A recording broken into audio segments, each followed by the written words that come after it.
question. I was getting my mic right. Hi. Getting my headphones on. Check one, two. Yeah, we're doing good on the old levels here. Oh, good. Yeah, Check the welcome levels. to the show, everybody. How are you, Sarah? I am doing so well. Are you? The sun is shining. The birds are chirping. You have a haircut. I have a haircut. You look so nice. Yes. Shout out to the gals at East Haven Salon. I would say non-ad, but if they want to sponsor us, but same.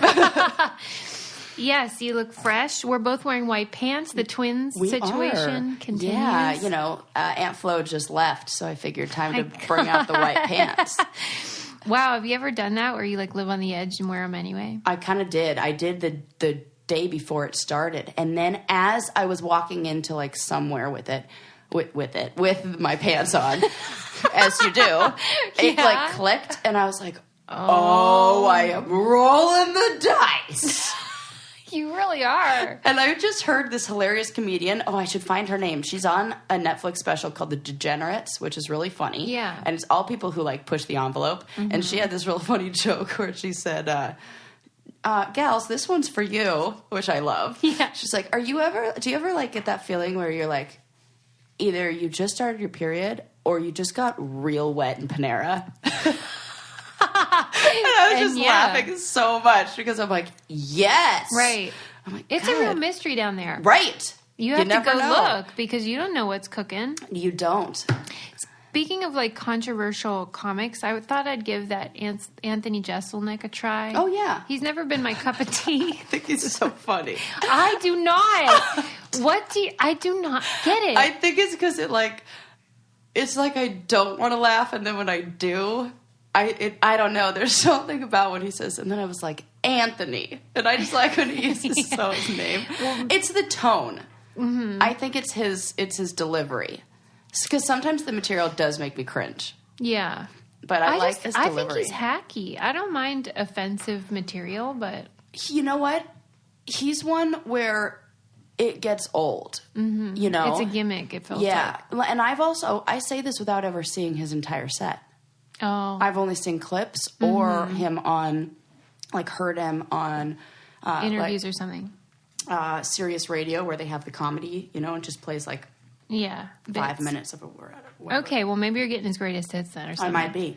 Because I was like, okay, I don't get it. Clearly, I'm in the minority because he's wildly successful. Yeah. But I just was like, oh. You know who I love is John Mulaney. Yeah. No, he's smart. He's hilarious. Yeah, he is. I just kind of discovered him. Because I was watching another comedian who said... Oh, and you should listen to him because he's really funny. Who was it? Do you know who I'm talking about? No. It was an older comedian that had been out of the biz I think it was Jeff Goldblum. No, not Jeff Goldblum. Jeff Ross. Garland. Garland. Yes. Jeff Garland. I think it was him. And he was like, oh, you should listen to John Mulaney. And I was like, I love how he's saying that. Goldblum. Well, because he's always on my mind. He's always on your mind. I can't help it. How many times a week would you say you think of Jeff? Just out of the blue, or when I see... I follow him on Instagram. Okay, then out of the blue. Yeah. Out of the blue, it would probably be something would have to remind me of him. I see, shopping at Home Goods, and I see a dinosaur, little planter, and then I'm like, oh, dinosaurs, Jurassic Park, and then I think of the water that shakes, and then I think of Jeff Goldblum. And, I just went off to my own little she really space, did. I let her do it too. Yeah. Okay, first of all, update on the snowball debate. Oh, yeah. There was an article that came out in the news because some kids were throwing snowballs at cars. Did you see this? No. Oh. And somebody fucking shot those kids. No. Susie, why are you laughing? Are they dead? No. Oh, okay. Jesus Christ almighty. Still, I'm very upset. I am too. We would call this incongruent affect you're having right now. I think it was... I'd put that in my notes. The thing that made me laugh was when I said he shot those kids. It's just, I didn't prepare you for it. No, you didn't. I was not... oh, my God. I need to come down a little after that. There was a 12 and 13-year-old girl and boy. Oh, my God. And that guy had enough. And he got out his gun and... Oh, my gosh. Gave him... He's the snow... what's the name? Snowmeister? Yes, There's a heat miser. Miser, which is funny because I just said Meister, which is your last name. But now I'm wondering, is it? It's Miser. Or is it? Which I think I now I'm just realizing that those are two different words. Like one's the last name. And, you know. But like, this is what I'm saying to you guys. Snowballs are no laughing matter. No and laughing you know how matter. they say They don't can get bring you a shot. Oh, knife to a gunfight. Don't bring a snowball to a gunfight. Stop being hilarious. Right? Those kids. There's the New Yorker cartoon right there. Yeah. You just have kids. Yeah, I mean, it's messed up, but I know. You know what they say. Don't bring a snowball to it. So, yeah, I just wanted to confirm that maybe the Wisconsin government is correct in making those a weapon. Yeah, because I definitely was about 75-25 at the end of the day with the poll that I put up. Really? Meaning, what was there? People were pro-snowball. Get out! I'm shocked, actually. Right. Oh, I should look it up. I have those stats. 75% of people are fine with getting smacked with those ice weapons? Yeah, they were like, bring it on. Oh my gosh, I'm just weak. I think. You're not weak. You're sane. Not like those other people are not. I'm not saying that. But, you know. Huh. All right. I have to check it out. Then, before we started recording, I was talking to Sarah about this tweet that Wes put out where he was commenting on, like, some challengers sell bobbleheads and others of us, like, have really fancy mutual fund negotiations or whatever. I don't know. It was some dumb article about his business. And I was annoyed by it. Yeah. Because would you ever self-promote in that way? No. Like if I went around saying... You guys suck. I'm awesome. No, absolutely not. Right. No. Because there's a way... I'm not really big into self-promotion in general, but there's a way to do it with grace. Yeah. What just popped into my head, though, is industry matters. Mm-hmm. And I wonder if so Wes is in a business where he's helping other businesses get off the ground. Mm-hmm. And if you were doing that, you have to make yourself seem like a giant that's so big and powerful it can lift up the other businesses, and then like everybody, like, look at how many giants we have, kind of thing. Yeah. And that just doesn't exist, I think, in some other fields. Mm-hmm. And the more I think about it, the sad thing is that all those fields that it doesn't exist in are ones that are typically female-dominated. So do you think he is doing the right thing by doing that? I don't think you really need the bobblehead. Oh, jab. You don't. You absolutely... But self-promotion, yes. But like you said, you could do it tactfully or tastefully, or whichever one of those words you prefer. Yes. Because I think he's taking a shot at Johnny. Yeah. But at the same time, it's sort of... I just think it's rude because there's nothing wrong with selling a bobblehead. Right. Yeah, I may think maybe he's making a comment on the longevity, or the staying power. Is that the word? To me, it's the kind of joke you could say it over drinks with your friends. Yes, but you wouldn't put it... Is it quoted in an article or what? Or no, he just that was tweeted his tweet to accompany the link to read this article about how he's so awesome. Oh, goodness. Yeah. Oh, well, okay, that even tells more. I mean, you got to have kind of like a humble approach to somebody is writing that seems weird. Totally. And it made me think of an article I was going to mention, which was about how scientists and scholars publish papers, and these people did a study to determine the language that is used by men versus women, scientists and scholars. And men are constantly talking about how novel, unique, interesting, promising their research is, and women aren't doing that within the articles, like within your scholarly work. And that it's almost a shame because humility is not rewarded. Like, we're told to be humble, especially women. Right. But where does it get you? Like, maybe Wes is right that self-promotion is the correct... But it's going to come with a label of the B word. Or the C word. Right. So you think if they had included that language in the scholarship that it would be noticed? They would be marked down for that. Like, that would be looked at as maybe more of a negative, I think. Okay, so remember how I recently went to Disney? Yes. And we live near Disney, too. So That we do. that's always on the table. Well, there isn't a company that I had never heard of that I found out has really great deals. And, Disney's not a cheap excursion. Absolutely not. Yeah. So any opposite. penny pinching you can do is fantastic. So the company's called Undercover Tourist. And this is what is bonkers to me. You get the same tickets like Disney World, Disneyland, Universal, SeaWorld, all that stuff. Yeah. Cheaper. No catch. Well, what's not to lose? Yeah, I just don't get it. Right. But let's not ask too many questions. No, just take the deal. Right, bank error in your favor. Yeah. One day they'll be like, this was a terrible business. Terrible. No, but it's really cool. It's hassle-free, so they'll email the tickets, or you can get physical tickets. You skip the lines at the gate, which is That's already a I'm win. in. Yeah, and go straight to the rides. You pay what you see. There's no hidden fees and taxes included. 90-day ticket returns with friendly, knowledgeable agents. And then additional tickets when you discounts when you bundle the tickets with hotels or car rentals, etc. They're an authorized seller. This isn't any kind of what do you call those guys that are outside? Scalpers. Oh, yes, Yeah. right. Could you imagine? Yeah. And then they have free planning tools, so they help you plan your trip. Save up to $85 on Disney World tickets. Save up to $120 on Disneyland tickets. A lot of money. I mean, it's just really cool. You can ask questions and get the scoop on everything. Undercover Tourist. It's the trusted name for theme park tickets. Start planning your next theme park vacation now by visiting undercovertourist.com/braincandy. That's an additional discount using Brain Candy on top of the big savings already offered through them. There you go. I know. Listen, people. I love it. If you told me I was getting discounts on Disneyland tickets, I'm always searching for a coupon code for that. And they don't exist. Right. So we got you covered. That's undercovertourist.com/braincandy. You guys need to do that. What's that thing I wrote? Mission Space or whatever? Oh, God. We need to discuss that. Okay. Moving on.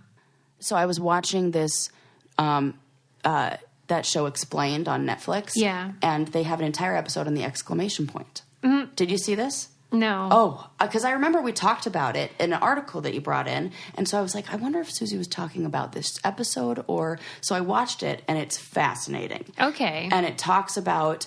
So, they took a small... an email that was only 3 sentences long. And it was like, hello, nice to see you last week, exclamation point, blah, blah, blah. There were 2 exclamation points in it. And it said... and they had people rank this, and they said how professional it is. And when they thought that the author was a male, roughly 50% said it was professional. When they thought the author was a female, 75% said it was professional. So it's a more it's acceptable. Yes, for women to be enthusiastic. Yes, and it's following those stereotypical female traits. That you should see the look on Susie's face. Well, I was just having a conversation with Adam about how I have stopped using exclamation points in a lot of texts and emails, even if they're not business. Yeah. Oh, I felt it the other day when I asked if Bo could come over and you just said sure. And I was like, she's not happy. That's on purpose. Oh my God, it's destroying me inside. At what cost, Susie? At what cost? It's not meant to make you upset. The sound guy's going to be mad because I yelled into the mic. The sound guy. I knew you were going to think that. That's so funny that we because this is what happened. You get out of my brain. But I can't. It's the right thing to do. I mean, it's hard because on one hand, I like when people are very clear with their messaging. And if they use an exclamation point, I'm like, oh, okay, they're super friendly. Right. On the other hand, I don't like the burden of making you feel better. Not you. Right. People feel better about what they need to do. Right. Oh, yeah. Oh, that's good. So that's what motivated the shift. Yeah. Yeah. But because to me, the word sure is enthusiastic already. Correct. Well, and that's exactly what they got to in this whole show on enthusiasm, on exclamation points, that it is only until recently that we started really using them. And oh my gosh, it's so interesting. You have to watch it. It's super cool. And it talks about, like, in Hemingway's, I can't remember what Hemingway book, but in the whole book, there's only 2 exclamation points. Or I think it's 1 or 2. But then in another book written by a female at the same time, there were like 1,700 and something, like a crazy number. And they have a whole like plot graph like of the different books and how many exclamation points were used, and then it gendered by blue for men and pink for females, so you can see the use of exclamation points. Yeah. It's fascinating. It's really interesting. Well, do you think... So, we've had this conversation a lot. Like, should women try to be more like this masculine, quote-unquote, ideal? Or should we just encourage men to be a little more enthusiastic? I think it's a person-to-person thing. Mm-hmm. Because... I think you're like a period at the end of the sentence kind of person. I think so. And I'm an you are about 5 exclamation points per kind of person. At least 2. And it's like, think that it would be more like, I don't know, it would just be, I don't know, more odd or more out of character if I just said sure with a period. Now that would be then tragic. It's like, why is she just fine? Like, no, I see. So I think it's that. Like, and only for 1/2 of a second did I think. I mean, maybe a little bit more, but like, I just thought that, and then my rational brain was like, it's fine. Just why are you like, because then it says more about like us reading into those things. I guess I just want people to know that, like, if I say yes, I mean it. Yeah. If I say no, I mean it. Yeah. And then I don't need all the accoutrement. Right. And that's what all the copywriters, because they interviewed a bunch of copywriters at this copywriter convention, and they were all saying a lot of the same. With the exception of a few who were like, bring on the exclamation points. And were they talking about more like published work or also text and stuff? Both. Both. And they said in my personal life or my professional life, like in texting and in professional world. I've been trying to get out of the habit of I just wanted or I just or, saying those things. Oh. It's been difficult. It is difficult. Yeah. Because that is just what you want. Right. And especially when I'm talking to clients.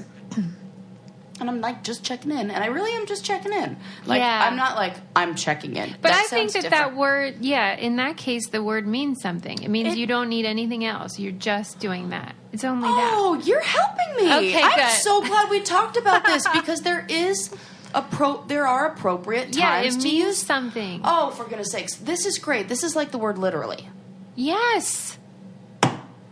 Guys, I love this episode. We gotta break Go to braincandypodcast.com. Go to the candy shop candy store. I always get that wrong. And get that freaking Your shirt right now because that should be the #1 seller when this episode comes out. I know. I'm telling you, Jesus. you guys, there is nothing cooler than that shirt. I should warn you, though, I'm also limiting my emoji usage. Okay, that's fine. I'll up mine for the both of us. You're a real fan of emojis. Oh, yeah. But, like, I noticed, because I work with a lot of young women, that they tend to use them as a way of getting out of something. And I don't like it. Correct. It's a way of being, like, cutesy about their failings. And it makes me crazy. You know what? I have done that. The hand on the face? Yes. When I use that example with Adam, I'm like, I'm sick of that fucking face palm. Not from you, but... Yeah, it makes me crazy. I'm trying to think of, like, the last time I did that. Yeah. It would be, like, that would be something. I don't think men do it. Definitely not. Because it's self-deprecating in a way. True. It's like... But it's with an agenda, and I feel manipulated, and I don't like it. It's totally 100% with an agenda. I'm trying to see if you can, how with text you can type a word and search. Good point. I'm trying to see if I can search for when I used it, just out of curiosity. That would be abundant. Get the like I'm always doing that. No, but you're an enthusiast of emojis. Yeah, I'm enthusiast of emojis. Well, it is in my most commonly used. Oh, no, it's... it was to you. So this is funny. And it was when I sent you that picture about Wang's film not telling her grandmother that she has cancer, and then her grandma finding out. That's fine. And then I put the hand on my face because I was like, oh, I didn't save the part that I highlighted. Oh. Like, because I highlighted a part that was really funny. I'll allow it. And, Yeah, that's Did you read allowed. the part that was really funny? Not yet. Well- But I just forgot. Let me just read this to you so Okay. you can laugh. It says, this post contains spoilers for the farewell. If you are Lulu Wang's grandmother, it also contains spoilers about your own medical history. Hilarious intro. great. Hilarious. That is. I was like, well, now that's the best. That's a great article. You have my attention. So I said that, and then, yeah. And then I said it because all my nights are busy this week because of my clients at 7 p.m. And I'm like, I'm not going to be able to go to dinner this week with you. Like, I wish I could. That's all right. No, luckily they weren't anything where I had done any, and there were only 3. So get out of here. It's fine. I wasn't accusing you. I know, Get out of here. No, I just noticed it a lot. And I'm just Yes. like, no, you stop trying to get out of stuff. Stop being cute. Yeah. But whatever. I just wanted you to know these changes that are On the a horizon. blow-in. Yes. Yeah. Yes. Do I have any changes that would... no, none. No. Well, let's talk about something I love, Yes. which is our new Glossier products, including the one that you just gave to me before we recorded. I would try to... I'm trying to make that smacky lip gloss noise, but this is so smooth and silky, it doesn't do that, which is the best and why I love it, and I'm a believer. Yes, Glossier has all these awesome products. So Sarah was using, what's the name of it? This one's called mangobalm.com. Oh, really? That's Bomb.com, cute. yes. And it does taste like mango. I thought that It's when, so when you good. gave it to me. Yeah. But I am loving their Milky Jelly Cleanser because, as you all know, I'm a big fan of makeup. I'm not getting any younger, so I got to pile it on. Yeah. And then at the end of the night, you know how, like, you don't want to get anything in your eyes that's going to burn. Correct. But you got to get that crap off. Correct. Also and correct. that's what I really love about the Milky Jelly Cleanser is, like, you can actually use it on your eyes, gets all the makeup off. And all their products are designed to, like, give you the glowy, dewy look, which I love also that. need. And it feels like it's few steps. Like they're not telling me I need to spend like 4 hours doing my makeup. They're like, here's this lip balm, here's some stuff for your eyebrows. You look great, girl. Hit the road. Exactly what I'm into. Well, and I'm obsessed with the dewy thing because, you know how they say when you get older, your skin dulls? You're like preparing for the grave. Yeah. And I've noticed it. And so I'm like, bring on the glow. So anyway, they have awesome cleansers and lip stuff and just a million different skincare products, beauty-based. And they're really great to add to your routine. You can get that glowy, dewy skin for yourself by visiting glossier.com/podcast/brain candy. Learn more, take the quiz, find out your ultimate Glossier skincare routine. Plus, all new customers get 10% off their first order at glossier.com/podcast/brain candy. Certain exclusions apply. That's glossier.com/podcast/brain candy. There you go.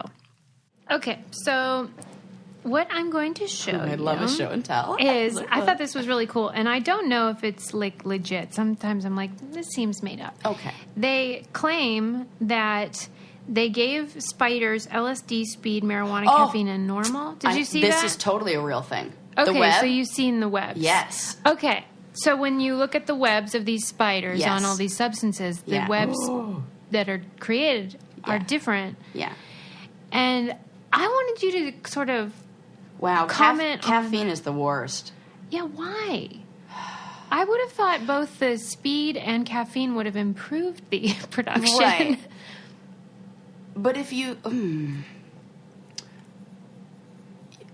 So, the only thing that where I have a little bit of a pause with this is that all of these substances affect different different receptors in our brain. Okay. And to say that I don't think a spider has endocannabinoid receptors in their brain. So I don't think you'd be able to I don't know if this is it's interesting. Yeah. But as far as how it translates Right. scientifically, because you'd have to know what areas of the brain are affected and what receptors are being affected, because it almost looks like in the LSD one, are they really it looks good. I mean, that one's like the most organized, but it's, or did it look like he kind of, yeah, that looks close to the normal one. In fact, I think if you look at the LSD one, I think it's photographed incorrectly, because look at those strands, and they do look, if you look at the you guys are going to have to look this picture up so you can like do this with us. So what it looks like is it looks like a darker web, like where, but I think if you zoom in, you can see those little strings. Yeah. And it looks very close to the normal one. Yes. In fact, it almost looks more organized. Right. So. And prettier. Right. And so I think that is even a deceptive photo, because at first glance, doesn't it look like it's missing stuff? Yeah. So this is one of those, this is your brain on drugs shit. Totally. And those things I don't really like, because there's a lot of info in there. Like, and then you see, okay, well, caffeine, look at how bad that is. You need those receptors. You need those. You need to know how it affects. Even, I guarantee you that our heart, the cardiovascular system of a spider is different. They don't even have, they have an exoskeleton. There's so many things wrong with this. Well, and that, to me, the fact that this is spread so far on the internet. Yeah. People really crave these illustrations to help them understand the world and their own behavior. But it's not accurate, and it really doesn't tell us anything. Could you almost say it's the same thing as a self-promotion that has you're sending a message with the intention of trying to change somebody's mind about something, and you're delivering it in a way that projects it to be interpreted in a certain way? Mm-hmm. That's the same thing as what we were talking. I mean, it's all the same kind of stuff. It's like people are this is really an argument for look shit up, do your research, and get the real information and fact check. Mm-hmm. And don't take everything at first glance. Yeah. I mean, I think this is for almost everything. Our brain does this. I mean, I was just having a conversation about optical illusions the other day, and how we can't even trust our eyes, let alone the thoughts that pop into our head. Yeah. Shouldn't listen to those. Should definitely be like, maybe there's a second opinion floating around in there. Yeah, just ask the Jehovah's Witnesses that came by today. Oh, that's always fun. There's a pamphlet there behind you. Oh, it's in the trash. In the garbage. She's like, I'm well versed. Thank you. They were saying, like, they were spreading the word about truth and how, like, we don't know what's true anymore, even with politics and stuff. And so there you go. Now we have the truth. But we do have the truth about the kingdom of God, so that's fun. I know. That was real nice of her to drop that by. Yeah, and you know what else isn't true? The color of this Jesus' skin in this photo. It's about 10 shades too white. Oh, you had blonde hair, did you? Well, then. Yeah, I love seeing these types of things online. They're fun. I enjoy them just like everyone else, but I'm also like, this doesn't seem like it's all the information we need. Right. Yeah. I think that's the biggest one. I would have to know, I don't know, is there what do you call somebody who studies spiders? Ooh, arachnologist. Yeah, that's where I was going, but then I fell off at the end because I was like, it's hard to throw ology. Arachnologist? Because what is it? Entomology is the study of bugs, but I don't know if an entomologist it does get weird. It got weird. Whoever they are, I don't envy them. I would not want to get involved in that line of work. I'll stick with the old podcast industry. Business. Are you scared of spiders? A little. Oh. Not day to day, but if I see a real creepy one. Were you ever on a podcast with me where and we went to Brazil? You know I'm a bug saver, a rescuer. Oh, yeah. Well, Adam is too. Yeah. Oh, yeah. Makes sense. That makes sense for us. I just figure you guys do the same stuff. Yeah. You can just safe to assume. I do too. I don't just squash them. Right. Yeah. Because there was one challenge I went on where the bugs were just like giraffe, like the size of dinner plates. Right. And I was like, that's going to leave a real mess if I ever were to squish that. And so from then on, and also for forever, I always used to joke that, like, what if this is like the Martin Luther King of bugs? I don't want to squash him. I don't know what he so stupid. He could be like leading a whole bug revolution. A movement. I can't just squash him. Yeah, because you'd be assassinating. It wouldn't just be murder. Assassination. I mean, I couldn't live with myself. No. Yeah. Oh gosh. They should have. With all my years on the challenge, there definitely is enough footage to have created a montage for that. Why do you think it is the case that so many assassinators, or also known as assassins, use their middle name? Like John Wilkes Booth. Lee Harvey Oswald. All those guys. Well, are they using their name, or do people want clear clarification? I think they do. There are no other John Mark David Booths. Chapman. I don't know. Mark Chapman. Because Mark Chapman, there are a few of those guys floating around. They have to be more specific. They have to be more, maybe. Who decides? I think they go by it. You think that's, like, they're writing manifestos and they're signing it in their full name? Lee Harvey. No, Lee Oswald. No, I think they use the middle name too. This is very interesting to me. I wonder if you were to analyze the letters of, like, we'll call them sociopaths or like what, or anybody who's in jail for like one of the who'd be writing these kind of letters, to see how many, like the percentage who use their. I want to know all those things. Mm-hmm. What is the percentage that use? Right, like something's up. It's kind of like, how Jessica Simpson always calls her kids by like their first and middle name. Like Ace Newt. I shouldn't know your kid's middle fucking name. Why do you know that? Because she hashtags them. Dude, we Maxie Drew. We definitely follow different accounts on Instagram. Why, you don't like her? No, I enjoy her boots on Salem Marshalls. Yeah. But like, she's not one I would ever be following. I don't know why. It's entertaining. I don't. She's really funny. That's why I follow her. Okay. Because she like makes fun of herself. And what about Britney Spears? How do you feel about that? Not I know good. I can't do it. I can't do it. I went down that rabbit hole for like longer than I'd like to admit the other day, where I was just like on her Instagram. I'm like, this is weird. Yeah, trouble's brewing there. Yeah, and I think she got to do an evaluation of Britney Spears' mental health just for a minute, if we could. It's totally random, off-topic conversation.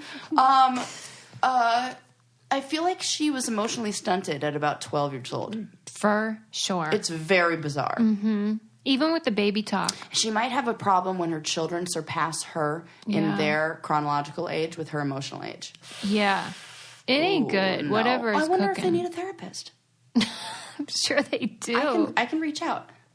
It just, there's a difference between quirky weirdness like Jessica Simpson versus clear mental differences. Yes. Well, one way we're all different is we all see differently. And I know a lot of people are talking about how, it's year 2020. You want to, get 2020 vision. And a great way you can do that is using Hubble. A lot of people are spending a fortune on contact lenses, but you don't have to, because they're shaking up the market. It's super easy. My nephew uses this service and he loves it because you get way more affordable contacts, but it's super easy to do, easy to sign up, no stress or hassle to start a subscription. And then your month's worth of contacts are delivered straight to your door. It's eye care on autopilot. I love stuff like that. And they're just so much more affordable. If you want daily contacts at a price you can afford, visit HubbleContacts.com.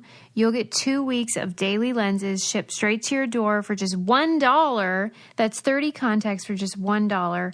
What are you waiting for? Make 2020 the year you start seeing 2020 and stop overpaying for contacts. Start seeing the savings when you sign up at HubbleContacts.com. That's HubbleContacts.com. And don't forget to select our show in the post-checkout survey. We want all the credit we can get around here. Yeah. Ooh, speaking of mental differences. Yes. I read an interesting article that scientists, researchers have identified the key difference in a regular brain versus a schizophrenic's brain. Wait. Hold the phone. Hold everything, people. What did you find? Because I might have read this too. I found an article that discussed, and their actual, what do you call it? What the hell do they write? Who? Journal, like the medical journal. I like the actual research. Like I was like, what am I, like the abstract and everything.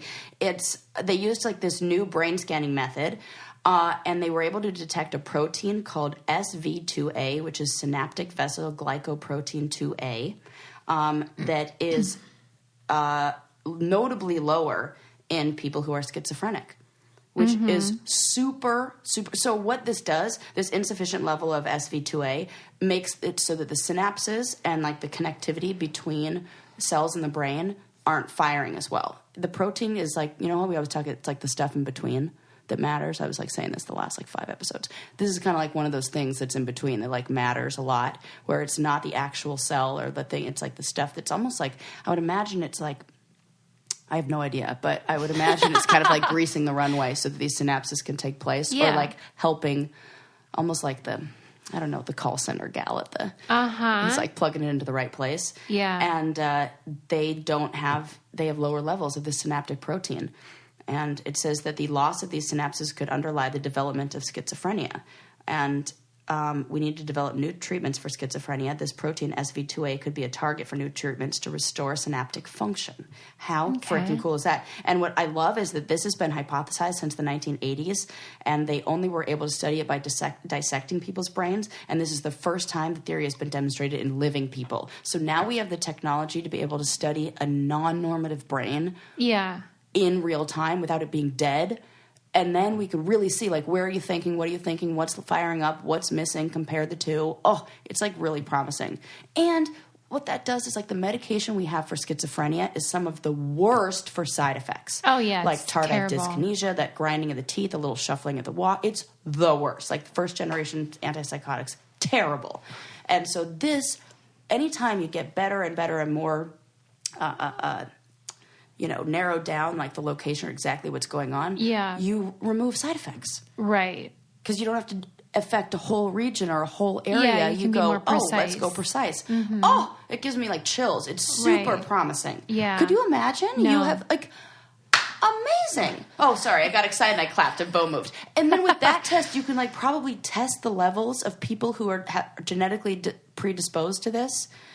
And is this a case of, genetic predisposition and then a trigger, or is it just I have no idea. Okay. It might be something. Good question. Like the protein problem. Who knows? Like what could cause the like stop or the something to prevent the like production. That's the word. The production of. By the way, I just read this article about how people are really shitty at listening, and I feel like I'm a good listener. But you're an amazing listener. Thank you. Yes, nice. You are. But one of the things it said is how when you finish someone's sentence, sometimes that indicates that you're not really listening. You're like rushing them to finish. But do you feel like that? Because I'm not rushing you. I always think you just can't figure out the word. That is absolutely true. And we've kind of talked about this of like. I put it almost in the same cat. You're kind of like the yes-ander. It's like you get where I'm going. You're conceptualizing, but. But do you not like it? Because I won't do it if you don't. Oh my God, no, I don't. I love it. Please do that. It's exactly but it works with us because I'll tell you when you're wrong. And I had to break this habit because I also think it's a sign of like empathy. And you're just I think it's the opposite. Like you're listening so intently that you can create a narrative about like what happens next. I mean, at least that's what it's like for me. And so I'd be so in it with my client or whatever that I'd be like, and it's not even like I would finish their sentences. I would more like summarize, like make, I guess this is different. You'd make a leap.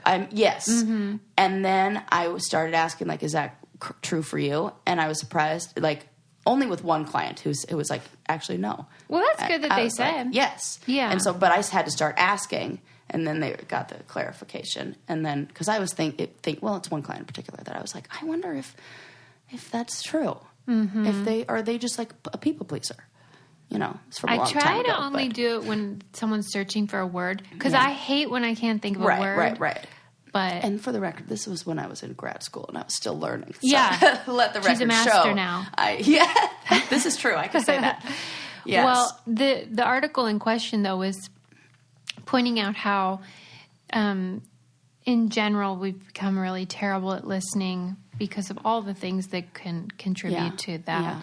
And even like movies, our preferences for movies with like really witty banter that's fast can have made it so that we think that's how a conversation should always go. But that's how our conversations always go. Me and you? Yes. Yeah. Come on. But like that's not true for me with most people. You're different. Oh, that's true. That's true. Oh, that is true. Like you have a gift at being able to have conversation. As do you. You Yeah, have a but gift most at people do interviewing. not. Right, correct. Correct. Good thing we have a podcast. This really works out. Anyway, yeah. Oh, I was thinking about this the other day when you were like, I could give you any single subject, Yes. and that you'd ask. I was trying to come up with random things. Yeah, see if you to could see talk if I could talk about it. And? I was like eating sushi at the time, and I'm like wasabi. I'm like, oh, I already shared 2 stories about that on the show. Yeah. Well, and one I was time laughing to I myself. said to Sarah, we were eating sushi, and I was like, oh, why? We probably are going to have to edit this out. Oh, I can't wait. But I said, why do they make these rolls so big? You cannot fit them in your mouth. And she was like, yeah, and they're a small people. You would think they would want smaller bites. And I was stand like, by that. I do because, too. let me tell you, whenever I shop on Amazon, they always say, is this U.S. size or Asian sizing? Because it's significantly different. Yeah, just in general. In general. They're a smaller Yes. people. But their sushi, my God, how do they Humongous. handle it? Question. Is this American sushi? Is it the same size in Japan? I wonder, we should ask Adam. We should go to Japan. Or Let's just go and find out for we have ourselves. research. It just seems like, well, maybe it is just the American rolls, but stop it. Yeah. They're huge. And then when you try to bite it, Forget it. we've Yeah, got there's off got to the be like a rails. dainty way to eat sushi. If anybody knows about this, and come on, could you imagine Marie Kondo shoving that huge thing into her mouth? No. No, she would be like, that's not like, there's got to be a lady Marie like, Kondo, of all people. there's got to be a lady like way to eat that. Yeah, there's no that's way like she's pretty. She's doing that. No. She's doing like one piece of edamame at a time. Yeah. She's like deconstructed it. Oh my And there's God. eating it. Yes. Okay. Now, moving on. That's extra funny to me. Also, sushi's delicious. It is delicious. I'm on a drugstore, not drugstore, that's the wrong word. Nope. But this might be not any better. I'm on a grocery store sushi kick. You love it. I love it. And I always go at the right time where she's making it right in front of me, and then I ask her to customize it. Oh. It's like the best. Why am I going to, and it's like half the price. Yeah. Yeah, I've never hated it. Ren and I were like, let's get a sushi set. And I have a sake set that I've literally never used. That's and I do mean the cute. word literally. And so we're like, let's just have a at home. That's nice. Like sushi You night. guys are getting really good at that. I find it very inspiring the thank way you. that you, like when you had the crab feast for Christmas. Yes. Oh, so good. Day after crab cakes. Yeah. Delish. Like I really like the idea of enjoying something within your budget, Yeah. but making it really special, which I think is what you guys do. And I think it's important to make it like, my therapist a long time ago said, just do the same thing for yourself that you would do for your guests when they came over. Yeah. And, get out the nice coffee cup, treat yourself, like pour it well, make it pretty for yourself. Yeah. And so I kind of like took this into, all areas of my life, because why the heck not? Yeah. This totally goes with like, if you can't love yourself, how the hell are you going to love anybody else? Mm-hmm. And so in doing that is trying to make things really special for just whoever's there. If it's just 2 people, there's no reason why it doesn't. It's been really nice. We're going to do the same thing for Valentine's Day. That's nice. Yeah. Well, and they we do pick the same like theme nights. They have that special crab thing on Valentine's Day. We always like 50%? do that. Yeah. Oh, we're doing that. That's great. And it's like light. It feels fun. It's like an activity. It's luxury. It's luxury. Oh, this time I'm totally going to splurge and get caviar too. Oh my God. Like, because why not? Yeah, why not? And like, you're not eating at a restaurant. And I said, do not get me any of those ridiculous freaking $100 roses that are just dumb. No, I forbid, Adam. Forbid. Ren, you hear that? You're forbidden. You cannot get me those. It's ridiculous. It is. It's so wasteful. He could get you a plant. That would be way better. For me especially. But here, I don't know what he's getting me. Wink, wink. Is it a secret? Yes. Oh, just from me. That's hilarious. Not from Sarah. Okay. Well, yeah. What? It's a secret for everybody listening. Why not? Okay. I was like, Susie, you're not alone here, Suze. You're not alone. I mean, okay. How about, do you want to hear about memory as you age, China's glass bridge problem, or a man who received a heart transplant and it didn't end well? I know. My instinct is Chinese glass bridge. Well, have you seen these monstrosities? Freaking terrifying. Who the fuck is going on those? It is unacceptable. I love this coming from the woman who signed up willingly to be hoisted up hundreds of feet into the air, put on harnesses, twist herself get herself in all kinds of very dangerous. And she's like, who the fuck would do that? I think a lot of people would say that about you. And I feel like you won a lot of those heights challenges too. So what happened to you in your old age, Sue? Not old. It's not just the height. It's just the stupidity of it. I am angry that bridges are not to be glass. Correct. This is just a basic rule of now, physics. Is it really glass or is it that plexiglass that looks like glass but is really plastic? It's glass. Well, now, could you imagine you just drop something on it? No. In fact, I'm glad you mentioned that. Yes. One of these dumbass bridges was broken by someone just dropping a sippy cup. That's what I was like, and now we have cell phones. These things weigh 1 million pounds. I'm holding a hydro flask this full. Please. Doomed. We're all going to die. What are they thinking? Well, here's what it is. So whenever you're like, this seems terrible, follow the money. Because that's what everything is about. You know what I mean? Amen, if sister. something seems like a bad idea, but people do it anyway, it's because there's money to be made on it. Mm-hmm. And so in Asia, they keep making these hideous monstrosities across canyons. We're not talking about just 2 feet where you stand on the ledge and think it's real cute and take a picture. No. We're my God. It makes my toes curl. Yes. Just thinking about Over a canyon. Let's imagine the Grand Canyon and some dumbass builds a glass bridge. Oh, hell no. And then they're like, 2,000 people can be on the bridge at the same time. No, I don't care if they can. But we only let 500. That's supposed to make you feel fucking better. Now, you know what? You remind me of Jeff Goldblum, who said, we spent so long wondering if we could, we never stopped to ask if we should. Yes. And so all these people are walking across this bridge for no good reason, risking their lives. And these bridges are calamities. They can break at any time. No. And you remember when, those, I think it was in Chicago, that real tall building with the glass floor and people stand on it and they get a picture and they think it's super cute. Yeah. I forget which building it is, but the thing cracked. No. And people were this is on a thing. We need to what? Come Why? On. It's we don't have enough danger in our lives and stimulation. We have to manufacture it. God. Yeah, and that's the other thing.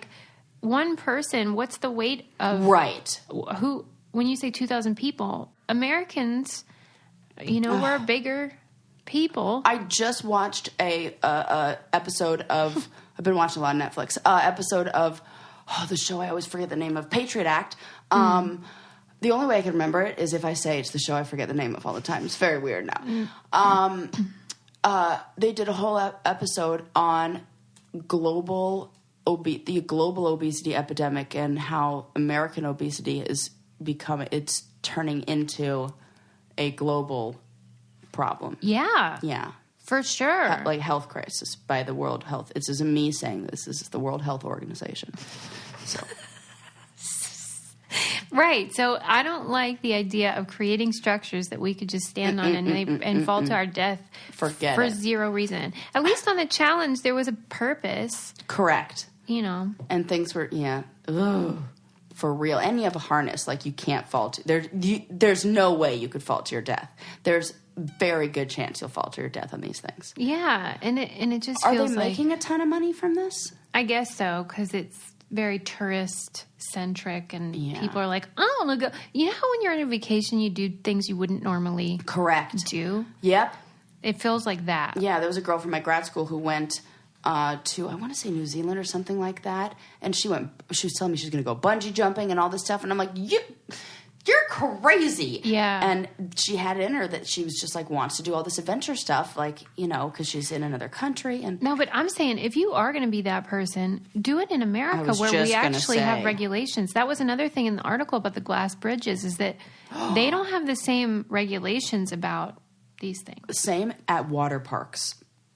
We went as a family to a water park in Canada, and my dad went down one of those slides that is like super fast that you practically get lifted up off of.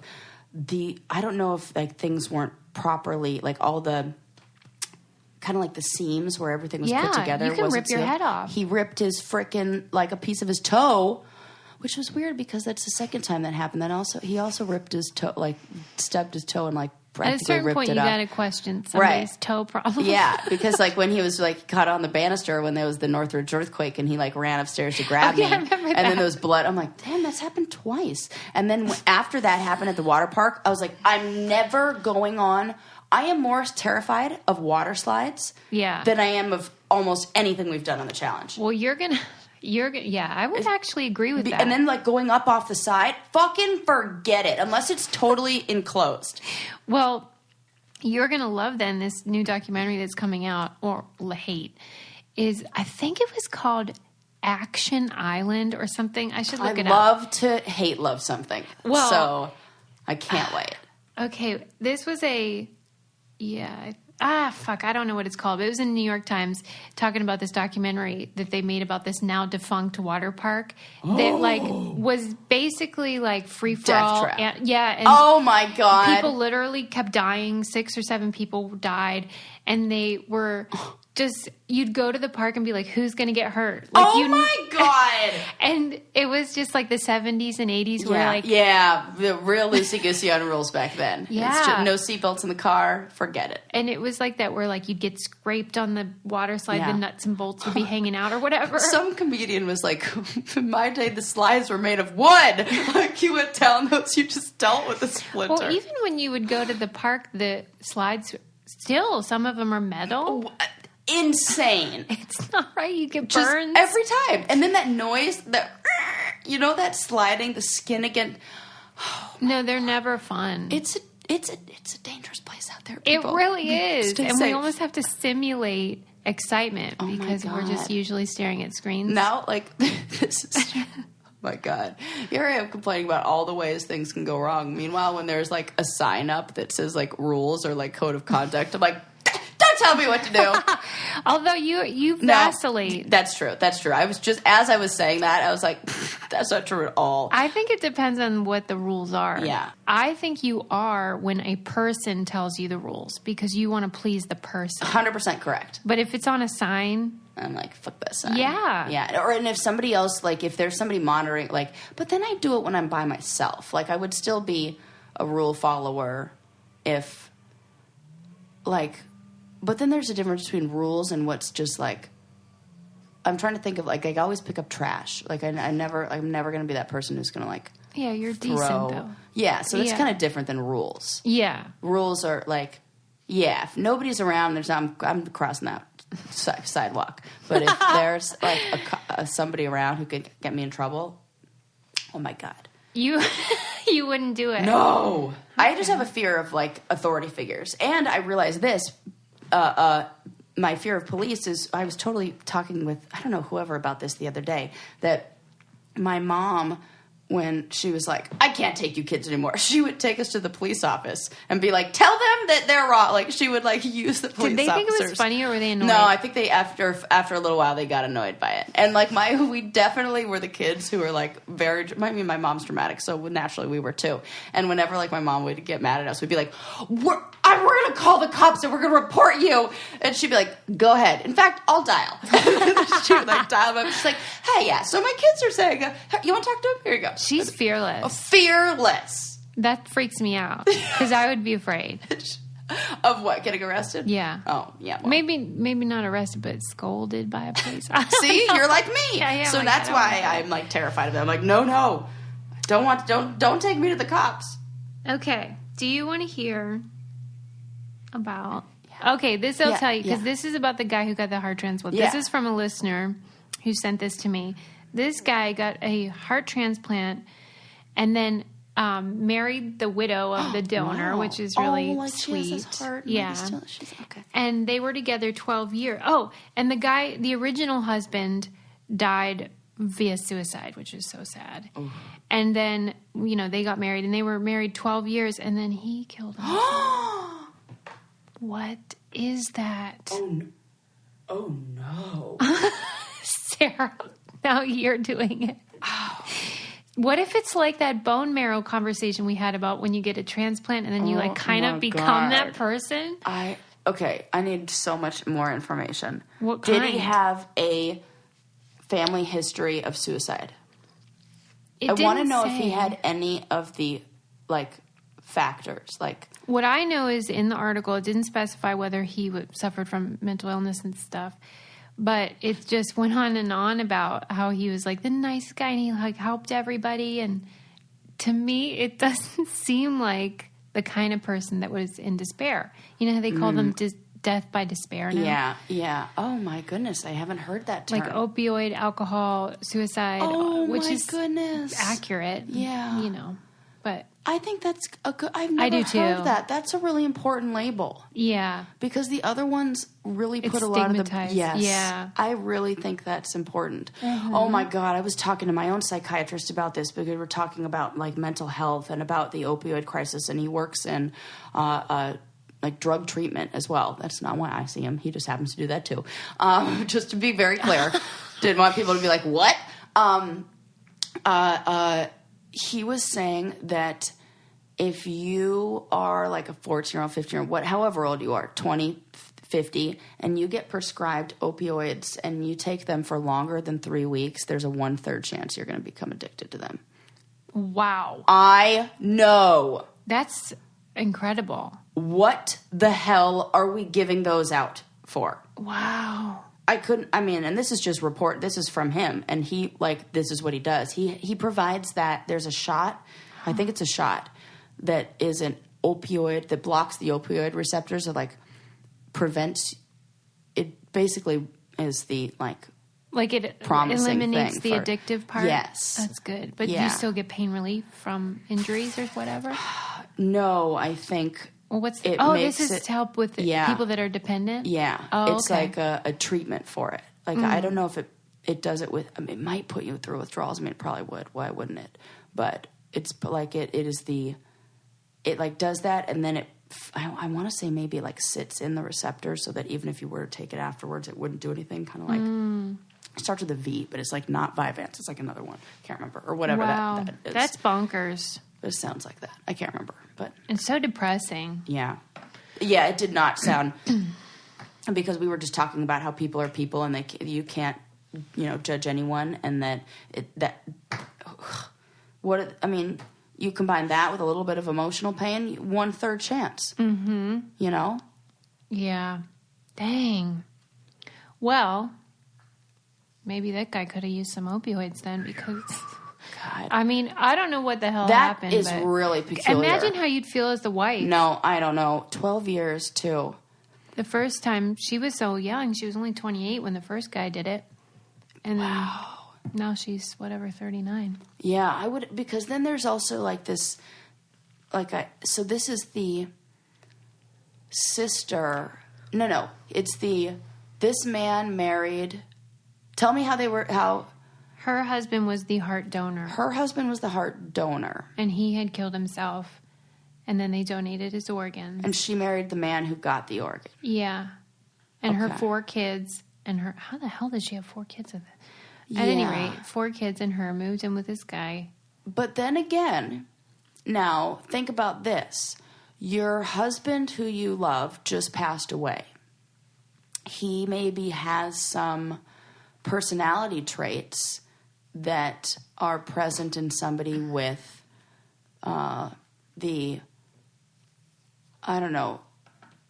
like symptoms, somebody that would be symptomatic, like that would maybe be a candidate for suicide, somebody who, not a candidate, but, you know. Yeah, maybe she's attracted to that type of person. And then she meets this guy, and she has the romantic story of him having her ex's or her husband's heart. And then she sees something else that reminds her of him, even if it's not a positive trait. It just feels familiar. Yeah, it's comfortable. And she's comforted by that, and so she gets together with that. That doesn't surprise me. What do you think the policy is on, like, retransplanting that baby? Oh. I mean, I know that's never been done, but, like... Oh, that's a really good question. Like, are they out of commission after the second time? Oh my God, this is it. This is the kind of stuff. Oh, who the heck is calling me? Get Who the heck out of dares? here. Who dares? Oh, it's the Who is person. it? Well, the person who wants to show me some apartments. Oh. Yeah. Busy. Buzz off. Buzz off. Well, so, yeah, like, I wonder if, like, once something's been transplanted, like, then it's out of commission. Or if it's still in mint condition, then you can... Mint condition. Can we... Well, okay. My mom, years ago, she said, it's going to be... There will be time when science catches up to this, but she was telling me about this doctor, and she even gave me a book on it that says the heart is where a lot of stuff really is stored. That like... The brain is like located in the heart. Like there's a heart brain, I guess. Well, that's awfully cute. And that this would kind of fit. Okay, but let's say it was another organ, and there were no suicides. I'm just asking in general. Right in the rules of transplants. Yeah. Or is it like one time only?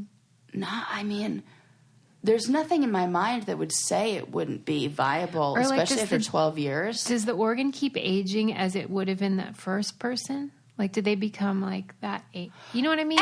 More excellent questions. Like, does the organ catch up to the age? Like, so if a 15-year-old's heart is put into a 40-year-old's body, does that heart then become a 40-year-old heart? Yeah. Or is it vice a versa. 20-year-old heart because it's only been in there for 5 years before, whatever. That's what I'm wondering. Really good questions. That we don't have We have no answer to. But you know what?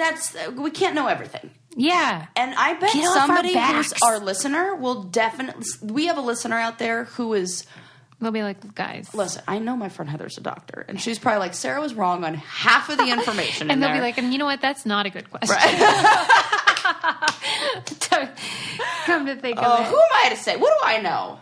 One thing people definitely need to do, though, is leave us a 5-star review and Absolutely. subscribe. 100%. And go do that, and we'll look up this heart transplant thing. Yeah. Okay. Love ya. Bye. Bye.